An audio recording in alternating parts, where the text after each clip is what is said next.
우리는 나다나엘에 대해서 보고 있습니다. 나다나엘은 성경에 많이 나오질 않고 우리가 읽은 요 부분에서 주로 나옵니다. 나다나엘에 대해서는 우리가 알려진 바가 많지 않지만 그래도 우리 성경을 통해서 알 수 있는 몇 가지가 있는데, 우리 지난 시간에 보았던 건 나다나엘이 가지고 있던 한계였습니다. 나다나엘은 자신이 가지고 있는 그 한계성 있는 사람이었는데, 먼저가 무엇이었습니까? 편견이에요. 편견 속에 사로잡혔습니다. 나사렛에서 무슨 선한 것이 날 수가 있느냐? 나사렛은 작은 동네입니다. 성경에 언급되어 있지 않은 동네예요. 예루살렘, 여러분 성경에 얼마나 많이 언급이 됩니까? 그러니까 나다나엘의 입장에서는, 아니 메시아가 나오려면 성경에 매번 언급되고 있는 저 예루살렘 같은 데서 나올 것이지 어떻게 저 시골에 성경에 언급도 안 되는 나사렛의 메시아가 나오냐? 말도 안 된다라고 생각을 하는 겁니다. 자식이 쌓아온 지식, 자신이, 그리고 자신이 지금까지 해온 경험, 자신이 갖고 있는 모든 것, 그 틀 안에 사로잡혀서 메시아신 주님을 알아보지를 못하게 됩니다. 여러분, 그렇습니다. 우리는 언제나 우리가 가지고 있는 이 지식의 틀 안에 사로잡힙니다. 내가 가지고 있는 경험의 틀 안에 사로잡힙니다. 내가 지금까지 경험해온 게 맞다고 생각해요.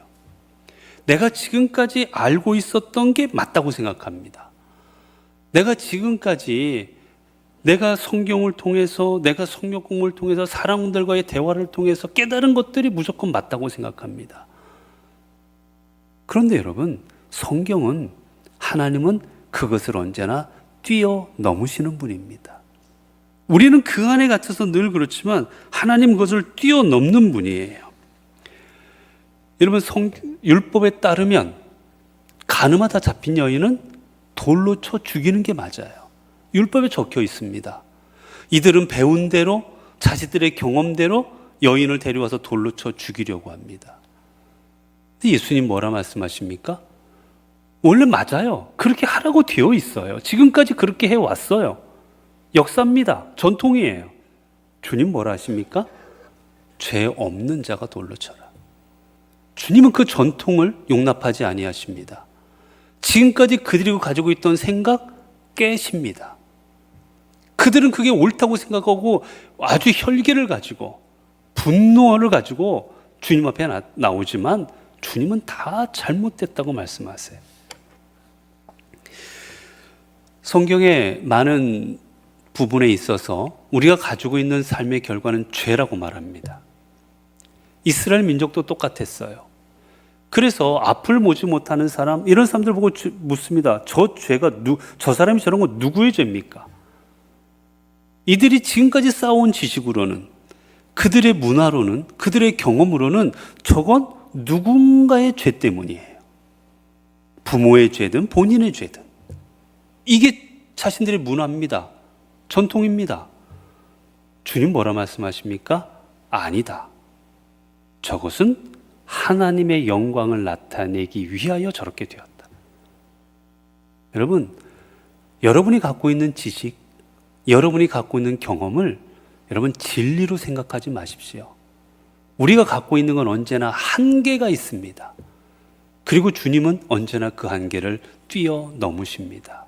그렇게 우리는 언제나 이 시간 내게 주시는 말씀, 이 시간 내게 주시는 하나님의 역사하심을 바라봐야지, 내 지식과 내 경험으로 모든 걸 판단하려고 할 때 우리는 언제나 나다나엘처럼 편견에 사로잡혀서 보아야 될 것을 보지 못하게 될 것이고, 들어야 될 것을 듣지 못하게 되어질 겁니다.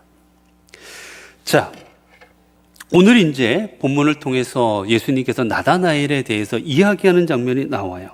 자, 먼저 오늘 보면서 나다나엘이 어떤 사람이었을까 볼 수 있는 몇 가지 장면이 있습니다.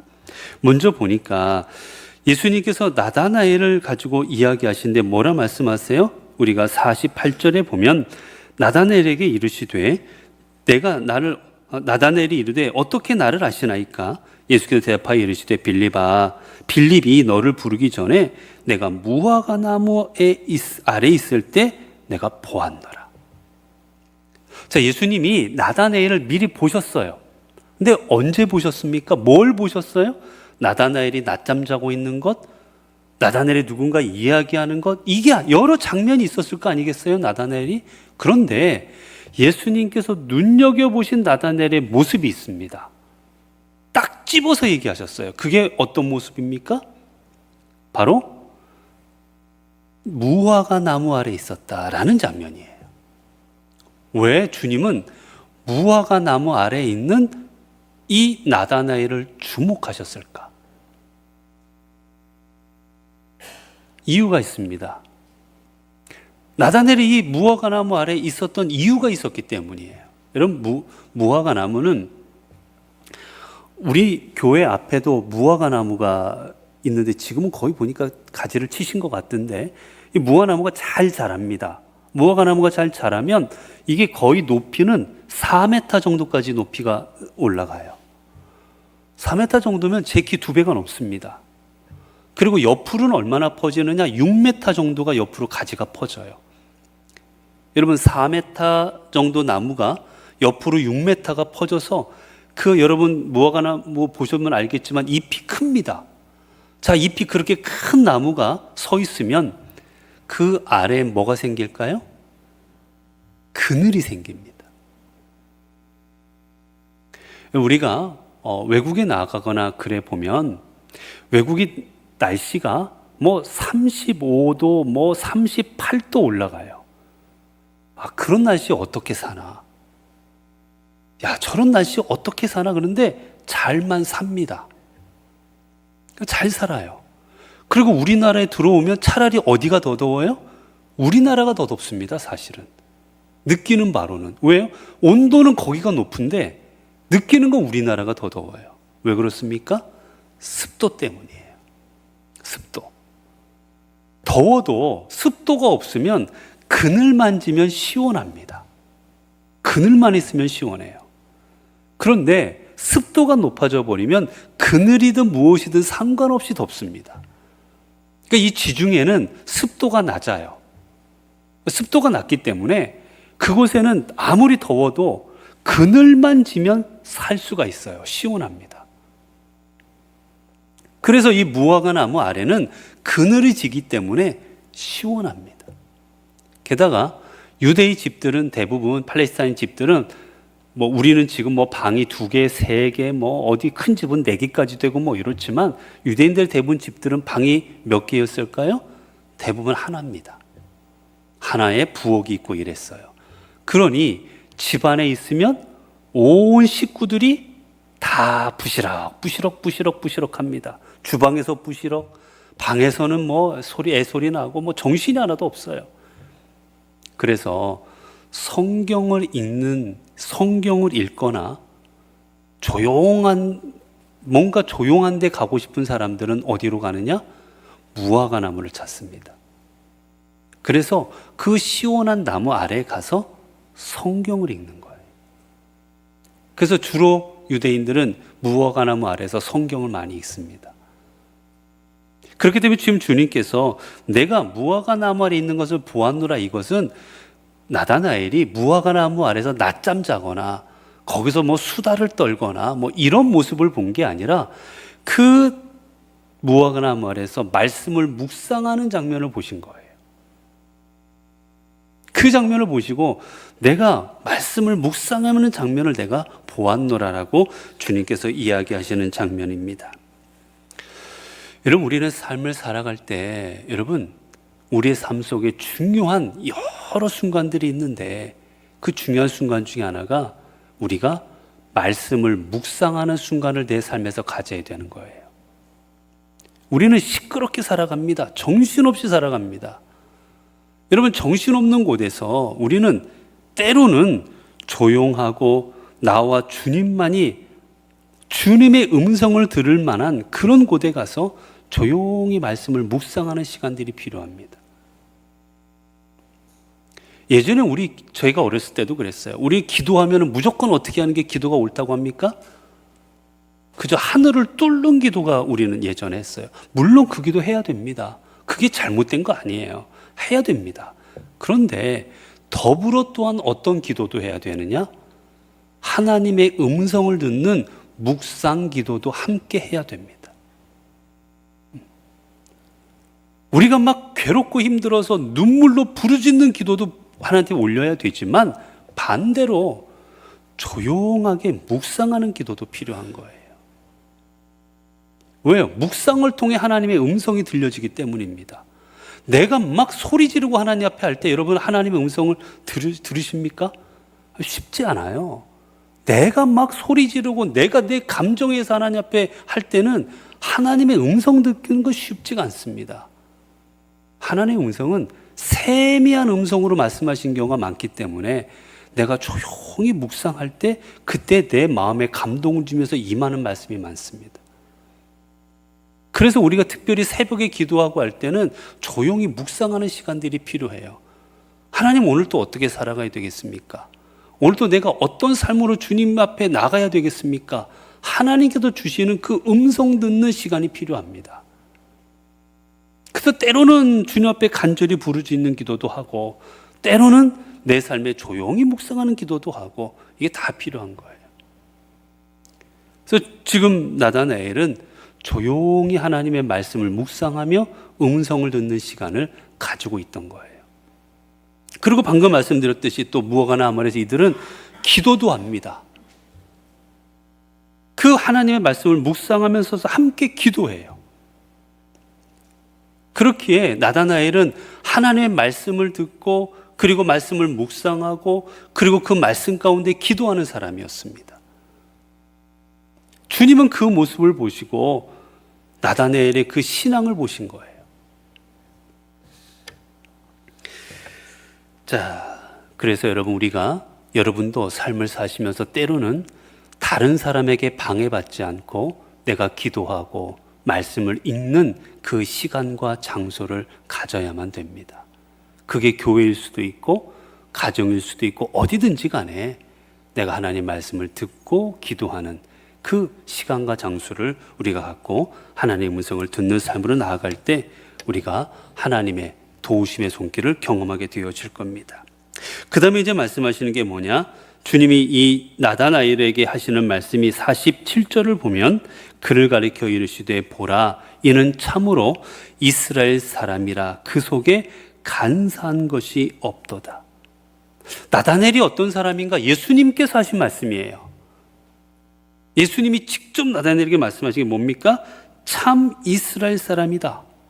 이 참이라는 말은 진짜단 얘기예요. 진짜. 이 사람은 진짜 이스라엘 사람이다. 겉모습만 이스라엘 사람이 아닌 진짜 이스라엘 사람이라고 말씀하십니다. 여러분, 진짜가 있고 가짜가 있습니다. 뭐가 진짜고 뭐가 가짜일까요? 여러분, 진짜와 가짜는 뭐가 다릅니까? 겉모습은 어때요? 겉모습은 거의 비슷합니다. 옛날에는 뭐 나이키, 나이스 뭐 이래가지고 겉으로도 다르게도 했지만 요즘은요, 여러분, 가짜와 진짜 그 전문가도 구별하기가 어려워요. 얼마나 비슷하게 만들어내는지. 이스라엘 안에도 수많은 백성들이 있었지만 여러분, 그 사람들이 어떤 사람은 진짜 이스라엘 사람으로 하나님의 백성으로 살아가는 사람도 있지만 또 반면 이스라엘 민족이기는 했지만 전혀 하나님의 자녀답게 살아가지 않는 사람들도 얼마나 많았는지 모릅니다. 근데 주님은 말씀하신 거예요. 저 나다나엘은 진짜 하나님의 백성이다 라고 말씀하십니다.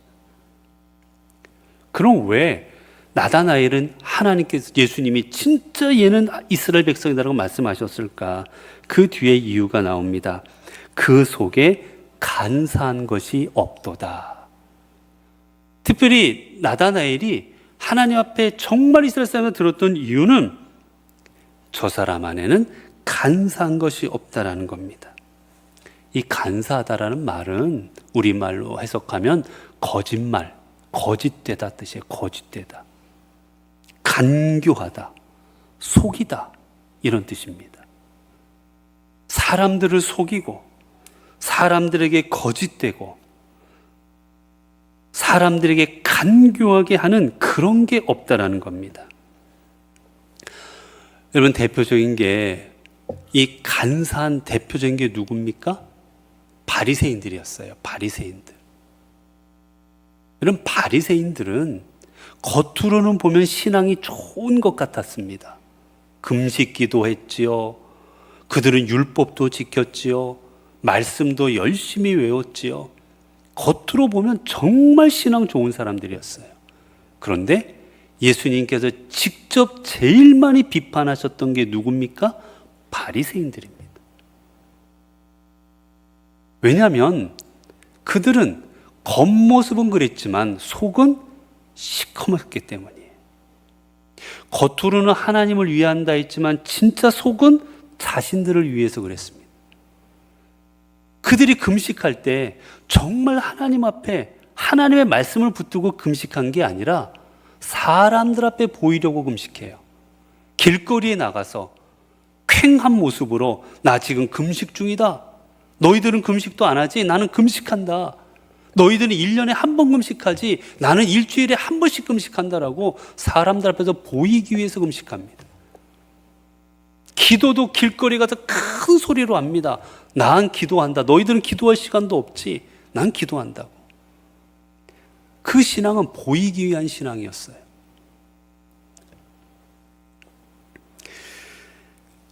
여러분, 우리가 신앙생활할 때 중요한 게 뭡니까? 내 마음이 어떤 마음으로 하나님 앞에 신앙생활을 하는 겁니다. 겉모습이 아니라. 겉은 그럴싸하지만 내 속 마음은 딴 생각을 하고 있고 딴 마음을 품고 있다면 하나님께서는 그 마음을 들여다보고 계시기에 아무리 겉으로 잘하는 것 같아도 하나님은 인정을 안 해주십니다. 결국 유대 종교 지도자들은 그 속에 교활함이라 거짓됨이 있었기에 그랬기에 주님은 그들을 간사하다 하셨고 그 마음이 없는 나다나엘을 주님께서 인정하여 주고 계신 겁니다. 여러분, 이 종교 지도자들이 얼마나 교활했는지 아십니까? 이들은 예수님을 죽이고 싶어 했어요. 그런데 직접 나서지 않습니다. 어떻게 합니까? 백성들을 뒤에서 충동질합니다. 뒤에서 조종합니다. 너희들이 소리 질러라. 너희들이 소리 질러서 저 예수를 십자가에 못 박으라고 소리 질러라. 뒤에서 충동질합니다. 실제로는 내가 죽이고 싶은데 나는 나서지 않아요. 이게 교활함이에요. 교활함. 뒤에서 충동질해서 나는 살짝 빠지는 간교함인 겁니다. 여러분, 그래서 성경에서 주님은 뭐라 말씀하십니까? 마음이 청결한 자는 복이 있나니 그들이 하나님을 볼 것이며. 주님 말씀하시는 건 너희들 마음이 그런 간교한 마음을 갖지 말고 하나님 앞에 청결하고 깨끗한 마음을 가지라고 말씀하시는 거예요. 여러분, 결국 깨끗한 마음을 가진 사람은 어떻게 합니까? 모든 것을 하나님 앞에 올바르게 합니다. 여러분, 근데 간사한 사람은 어떻게 하는 줄 아십니까? 내가 원하는 것을 얻기 위해서 수단과 목적을 가리지 않습니다. 상관없어요. 내가 원하는 것만 얻으면 됩니다. 제가 어떤 목사님의 글을 읽다 보니까 그런 내용이 있었습니다. 어떤 목사님께서 외국에 갔다가 돌아오시는 길이에요. 돌아오시는 길에 아는 사람들에게 선물을 사주시려고 캐리어에 이만큼 그 선물을 샀어요. 자, 근데 선물을 많이 사면 들어오다가 세관에 뭐 해야 됩니까? 신고를 해야 돼요. 금액이 올라가면. 지금은 이제 좀 금액이 많이 올라갔지만 예전에는 금액이 낮았잖아요. 그 신고를 해야 됩니다. 근데 우리나라 사람들 99%는 신고 안 합니다. 이 목사님이 들어오기 전에 열심히 기도하셨대요. 하나님, 걸리지 않게 해주십시오. 하나님, 내 수화물이 그것도 다 걸리는 게 아니잖아요. 그 중에 몇 개 탁 집어서 열거든요. 하나님 안 걸리게 해달라고, 안 걸리게 해달라고. 내가 이거 이거 가져가면 교우들도 줘야 되고 친구도 가족들 줘야 되니까 간절하게 기도했답니다. 근데 정말 어떻게 해서 안 걸리고 나오셨어요. 입국하셨어요. 그래서 하시는 말씀이 하나님의 능력은 놀랍다고. 하나님께서 인도해 주셔서 내가 이거 안 걸리고 가져왔다고. 여러분, 이게 하나님의 능력이겠습니까? 여러분, 이건 위법인 거예요, 위법. 여러분, 우리는 하나님의 일을 한다고 그럴 때는 깨끗한 마음으로 하는 거예요. 하나님의 일을 한다면서도 결과만 좋으면 된다고 해서 잘못된 일을 행한다? 교회가 불법을 행하고 그리스도인들로서 안 되는 걸 하고 안 걸리면 감사하기도 하고. 예전에 제가 가르쳤던 청년이 하나 있었어요. 이 청년이 목사님 제가 기도 응답 받았습니다. 우리 같이 공부하는데 그래요. 그래서 무슨 응답 받았냐 했더니 하나님은 놀랍다고 말씀하시자마자 곧바로 들어주셨다. 그래서 뭐냐니까 자기가 오늘 10만 원이 필요했대요. 제가 꼭 쓸 돈 10만 원이 필요해가지고 하나님 10만 원만 있어야 되면 좋겠습니다. 10만 원 달라고 막 기도하면서 운전을 했대요. 그러고서 신호 대기하고 잠깐 딱 서 있는데 갑자기 쿵 소리가 나더니 차가 흔들리더래요. 뭔가 뒤차가 뒤에서 추돌한 거예요. 그때 하나님 감사합니다. 나가서 10만 원만 달라고 그랬대요. 무마시켜 이거 이제 저기로. 그래서 그걸 하고 와가지고 목사님 내가 오늘 열심히 기도했더니 하나님께서 10만 원 주셨다고. 그게 하나님이 주신 겁니까, 여러분? 여러분, 우리는 어떤 일을 할 때 여러분 그리스도인들은 마음이 깨끗해야 됩니다. 간사하고 교활하고 어떤 일이든 수단과 방법을 안 가리고 다 행하면서도 결과가 좋으니까 괜찮다 하고. 여러분, 그게 정말 하나님이 기뻐하시겠습니까? 여러분, 하나님께서 불법 행하면서도 얻은 것들을 기뻐하시겠어요? 여러분, 부모가 되면 한번 생각해요. 부모가 됐는데 자식이 도박하거나 강도짓을 하거나 위법을 해가지고 부모님에게 용돈을 갖다 줍니다. 부모가 그걸 알아요, 다. 마음이 기쁘겠습니까? 야, 네가 나에게 이렇게 돈을 많이 갖다 주다니 너 효자다. 여러분, 그러시겠습니까? 아니면 마음이 아프시겠습니까? 우리 그리스도인들은 하나님 앞에 바르게 사는 게 중요한 거지 무엇인가 많이 이루거나 그게 중요한 게 결코 아닙니다, 여러분. 우리는 근데 잘못 생각하는 게 우리나라가 성장 시대를 거쳐오고 이 성장 이데올리에 사로잡혀서 뭐든지 잘하고 크고 하면 다 하나님이 기뻐하시는 줄로 압니다. 세상적으로 말하면 성공하면 하나님이 기뻐하는 줄 알아요. 세상적으로 말하면 그러면 여러분 이단을 하나님이 제일 기뻐하시게요? 이단이 얼마나 크고 있는데. 여러분, 하나님 앞에는 바르게 하는 게 중요한 거지 성장하는 게 중요한 게 아니에요, 여러분.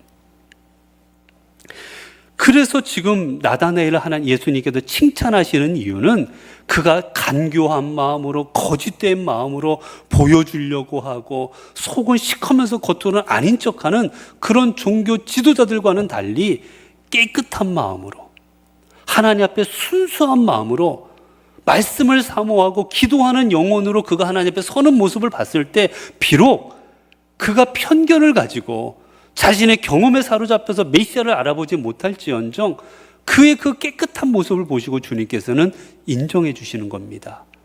저 사람은 참 이스라엘 사람이로다. 사랑하는 성도 여러분, 주님께서 우리 성도들을 향해서 참 그리스도인이다라고 여러분을 향해서 칭찬하시는 그런 삶이 되시기를 바랍니다.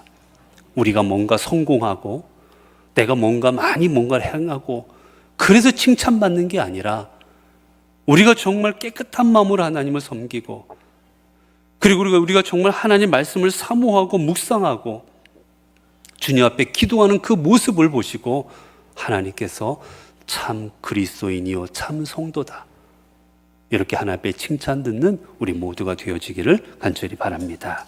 기도하겠습니다. 은혜로우신 하나님 감사합니다. 오늘도 말씀을 통하여 저희들이 주님 앞에 어떤 존재가 되고 어떤 믿음 생활에 되는지를 가르쳐 주시니 감사합니다. 나다나엘이 비록 편견을 가지고 경험과 지식에 사로잡혀 주님을 알아보지 못했지만 그는 깨끗한 마음을 가지고 말씀을 묵상했고 그 깨끗한 마음을 가지고 그는 기도하며 주님 앞에 바로 서려고 노력했던 사람이었습니다. 그렇게 주님은 그를 보시고 너는 참 이스라엘 사람이로다라고 칭찬하여 주셨습니다. 주님, 오늘 우리 모든 믿음의 성도들, 우리가 행한 일들로 말미암아, 우리가 가지고 있는 것들로 말미암아 저희들 주님을 기쁘시게 하는 그런 삶이 아니라 우리의 믿음의 모습으로, 우리가 가지고 있는 참 신앙의 모습으로 주님을 기쁘시게 하는 우리들이 되어지게 하옵소서. 무엇보다 우리의 마음이 간사하지 않기를 원합니다. 교활하지 않기를 원합니다. 거짓되지 않기를 원합니다. 깨끗한 마음으로, 정말 속이 다 들어가는 청결한 마음으로 주를 섬기게 하시고 주를 사랑하게 하시고 말씀을 묵상케 하옵소서. 우리 주 예수 그리스도 이름으로 기도드리옵나이다. 아멘.